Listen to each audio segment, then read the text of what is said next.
Previously, on the last episode. Well then, Hannah, I suppose I'll see you around. I hadn't changed. This is really sad, man. I knew you were gonna be a total main character. Welcome back to HEC-PLAYS. We're going to see our brand new room. It's gonna be so awesome. Let's go. Wow, this is a nice room. A faint smell of potpourri wafted through the room. The walls, like the hallway, were a soft, powdery pink. I already defaced them with tapestries of posters, magazine cutouts, and photographs. I was gonna read them photographies. I was like, what? Some of the photos were of cats, but most of them were of male models and rugged musicians. Well, you know, what can you do? A bunk bed, two writing desks with wooden chairs, a small dresser, and a mirrored vanity, all cleared provided by the school, were the only pieces of furniture in the tiny room. The top bunk was already covered in a neatly tucked blanket and thrown pillows with clashing patterns and colors. Are they clashing? I mean, I don't think so. Like, they're matching the drapes, so they're not clashing. The bottom bunk had a single stiff looking pillow and a thin cotton blanket that I didn't need to touch to know was horribly itchy. Guess you're right. I must have grimaced because Mai quickly smiled at me. I brought way too many pillows and blankets. I always overpacked, and I went to Italy over a break, and Mom got really mad at me because I brought like 5 bags, but we were only there for a week. She laughed, pulled us several blankets and pillows from her bunk, and rearranged them neatly on mine. I suddenly twinged of guilt and embarrassment hit me. Twinged? There, that's much better. Thanks, Mai. I placed my suitcase on the bottom bunk and began to unpack its contents. Several changes of clothes, pens and pencils, empty notebooks, a few photographs of my father, a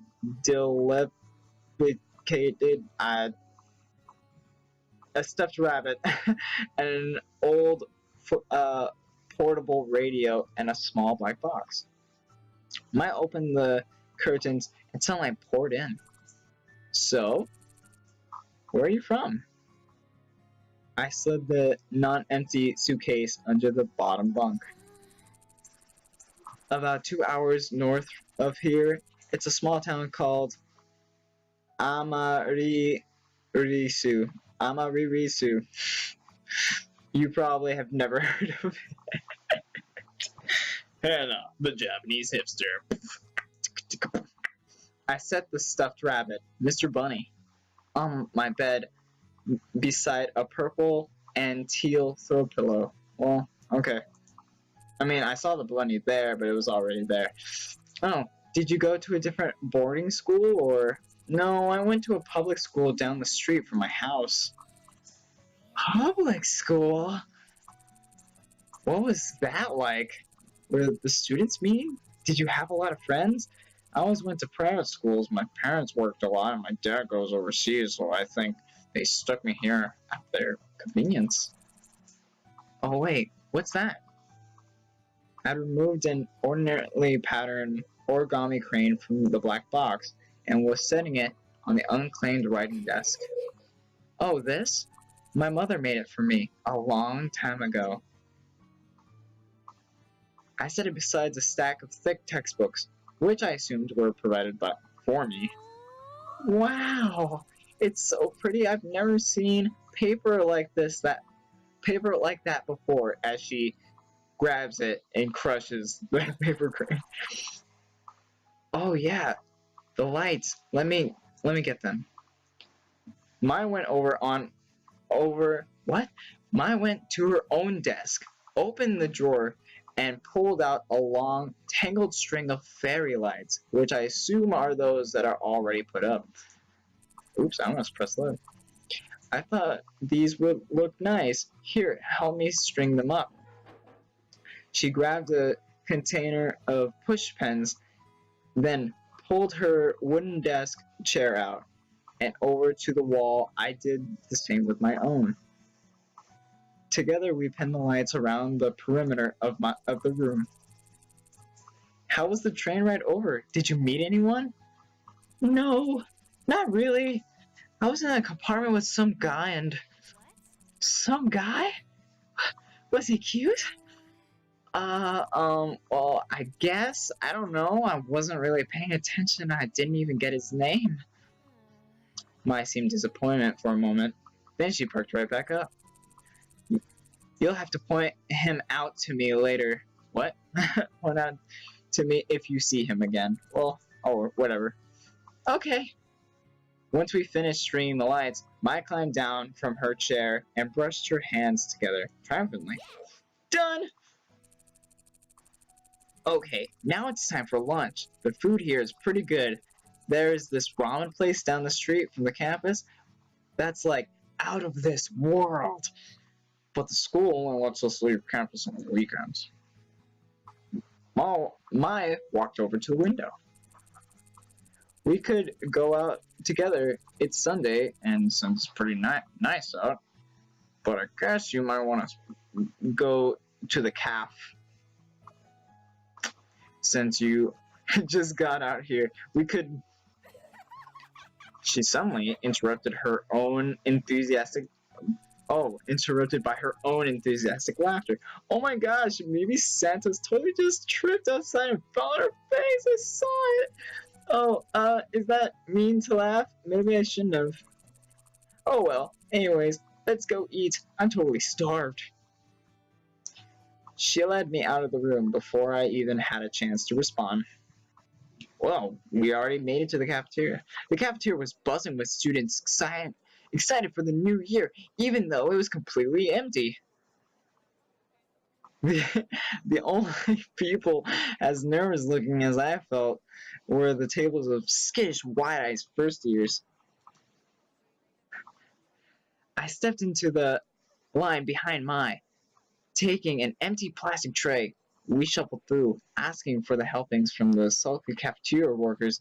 Then we passed something that looked good. With full trays, Mai led me straight to the table in the back where a few students were already sitting. Mai sat down, and I took a seat across from her. Hey Mai, how was your break? It was good. I went to Italy and Spain. Dad fell off a ski jet and broke his ankle. It's better now, though. Oh, well, that's nice. I don't know why she sounds like that, but okay. You know, I'm not judging. I expected to be introduced, but the girls turned back to their groups of friends, and Mai turned back to me. She began assaulting her food with a fork, telling me in practically minute-by-minute account about her fleeting romance last summer with a boy she met on the beach that didn't go further than any few salty kisses. I sat back and let Mai talk. For the first time since arriving on campus, I felt like I was finally able to breathe. I picked out my Brussels sprouts and studied Mai as she spoke. The more she talked, the more I began to notice small details about her. She had a high, songbird voice. She was dynamic, her face twisting this way and that into exaggerated expressions as she spoke. She laughed often. She imitated people in the wildly unflattering voices, seemingly unrelated to her actual opinion of them. But most notably, she talked a lot. I didn't find this particularly annoying, as it filled the silence, and she hardly ever asked questions that required my full attention. Just as Mai was rounding off a shocking detailed account of the time she accidentally walked into her friend's older brother in the act of changing, A flash of familiar green caught my eye. I glanced over. Hey, that's him! Well, she's got a songbird voice, now I have to. Huh? Who? I leaned across the table to whisper, just in case he could hear me through the ambient chatter of the lunchroom. The boy from the train, that's him. Jared? Yeah, with the weird green jacket and the swoopy hair. He'd pick up his tray and was walking past us when something seemed to have caught his eye. Oh, you. I looked up at him, suddenly realizing he was talking to me. You okay there? Hi, you're looking kind of... Huh, I met you on the train. How are things? Slowing down for you? I added a comment in there for some reason, I don't know why. Really well. I found my roommate and she began helping me out. I gestured to Mai, who was thunderstruck. In fact, looking around, everyone was. Oh, we're the center of attention. People stopped eating to turn and stare at Jared and me. My shoulders were bunching around my neck. Well, if you ever need any help, I'll be around. Third year, right? I nodded. Some of my friends are in that year. Of course, they can't compare to me. But I'll give them a heads up to look out for you. He flashed a dazzling smile, then wink. Jared wink. It's the least I can do for such a cute girl. Well, I'll see you around. Are you okay there? I watched the torrent of thoughts raging through my head as he took a seat next to the bunch of guys who were all wearing the same jacket. That was Jared! She tore her eyes away from him and looked at me. He's the most beautiful guy in the school. I can't believe it. He just looked at me. I looked at Mai.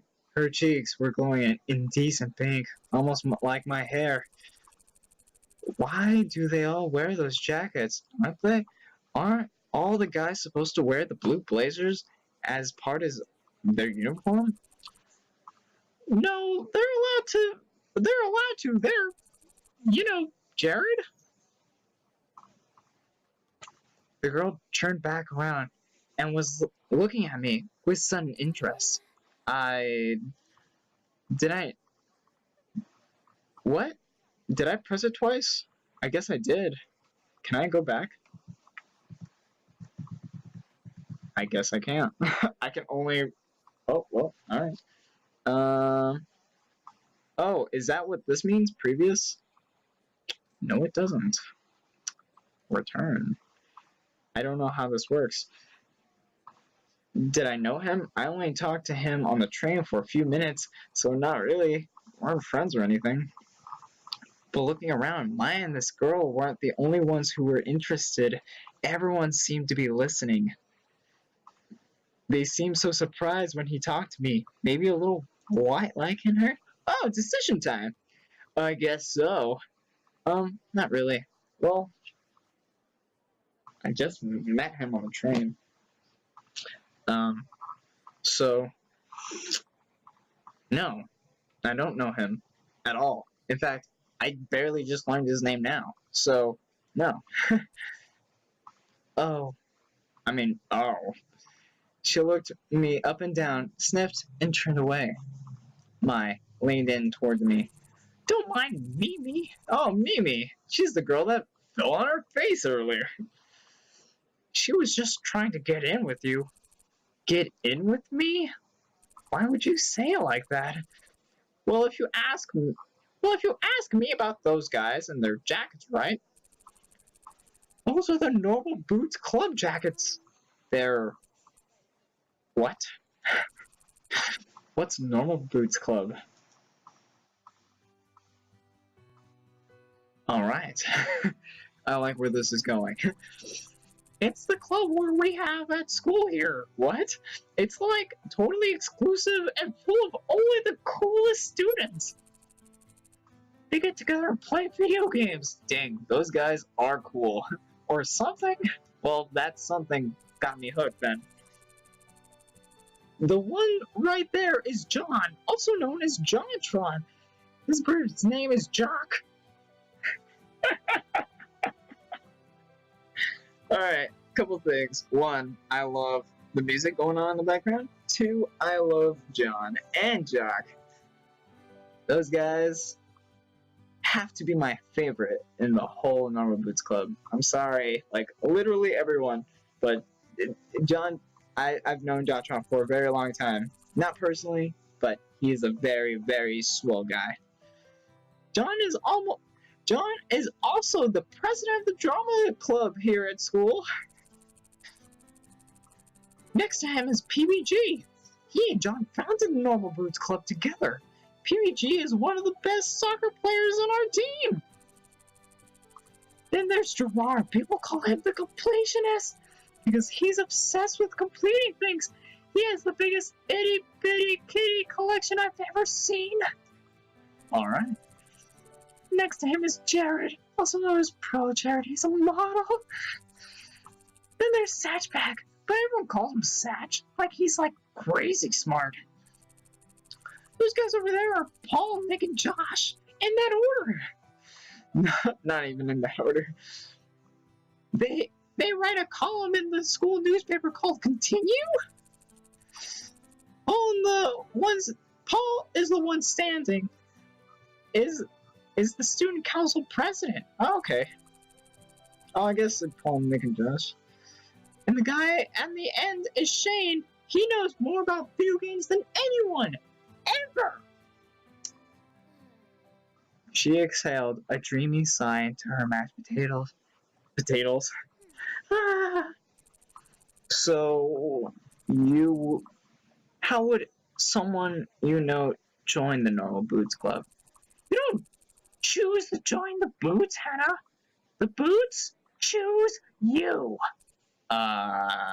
What does that even mean? You have to be presented with the boots to be in the club. You're like super exclusive. What are the boots? The club has these boot statues. It's like the one in their patch, but gold-plated.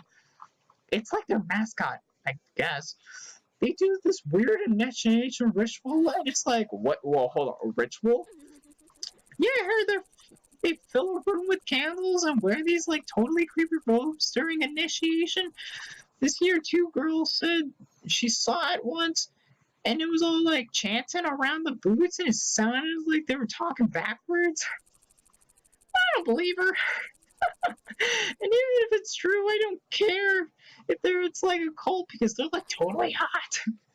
Do they have a lot of friends? Yeah, tons of friends. I'd say they're the most popular kid in school. I mean, everyone in school totally looks up to them. I bet they could get any girl in the school too. Or boy for that matter. Huh. Interesting. Hey, are you gonna eat your cake? I shook my head and pushed the plastic tray across the table to her. For the remainder of lunch, I listened to Maya talk about Jared through mouthfuls of half-dissolved frosting. Back at the dorm, I sorted through the pile of textbooks the school left for me. My radio was playing a poppy tune, equal parts music to static. Wow, must not work very well. Wow, oh my gosh, we've been playing for a long time. What? Fervently scribbled in her notebook at her desk, hunched over with a stringy, poorly posture. I wonder what she's writing about, because next time we'll figure all about it. Alright, you guys, I gotta go. We'll talk to you guys later. If you like this, like, comment, subscribe, go to the Patreon. I'll talk to you guys later. Bye-bye!